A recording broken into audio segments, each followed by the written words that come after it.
ಬೇಕಾದಂಥ ಒಂದೇ ಒಂದು ಆಯುಧ ಯಾವುದು? ನಂಬಿಕೆ. ಹೌದಾ ಇಲ್ಲ? ಇವತ್ತು ಅದೆಷ್ಟೋ ಬದುಕುಗಳು ನಂಬಿಕೆ ಮೇಲೆ ಆಧಾರ ಪಟ್ಟವ್ರೆ. ಹೌದಾ ಇಲ್ಲ?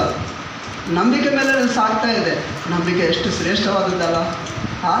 ಜೀವನವೆಂಬ ನದಿಯಲ್ಲಿ ನಾವೆಯ ಹಾಗೆ, ನಂಬಿಕೆ ಎಂಬ ನಾವೆಯ ಹಾಗೆ ನಡೆಯುವಾಗ ಎಷ್ಟೋ ಅಲೆಗಳು ಬರ್ತವೆ. ಆದರೂ ಕೂಡ ನಾವೇ ಏನಾಗುತ್ತೆ? ಮುಂದೆ ಹೋಗ್ತದೆ. ಆದರೆ ಮನುಷ್ಯರಾದಂಥ ನಾವುಗಳು ಮಾತ್ರ ಹಿಂದಕ್ಕೆ ಉಳ್ಕೊಳ್ತಾ ಇದ್ದೀವಿ. ನಾವು ಮಾತ್ರ ಹಿಂದಕ್ಕೆ ಹೋಗ್ತಾ ಇದ್ದೀವಿ.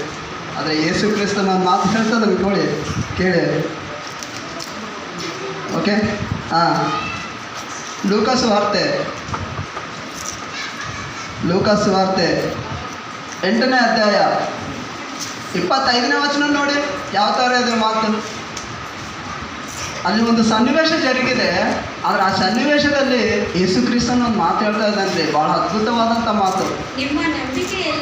ನಿಮ್ಮ ನಂಬಿಕೆ ಎಲ್ಲಿ ಸಿಸ್ಟರ್? ಅದನ್ನು 20ನೇ ವಚನದಿಂದ ಓದಿ, ಯಾವ ಸನ್ನಿವೇಶ ಅದು ನೋಡೋಣ.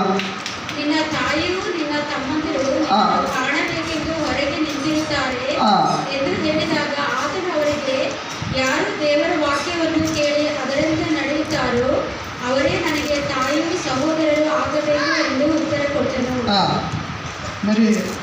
ಮತ್ತು ನಾವು ದೇವರ ಮಕ್ಕಳಲ್ರಿ, ಹೌದಲ್ವ? ದೇವರ ವಾಕ್ಯವನ್ನು ಕೇಳೋದಕ್ಕೆ ನಾವು ಬಂದಿದ್ದವರಲ್ಲ.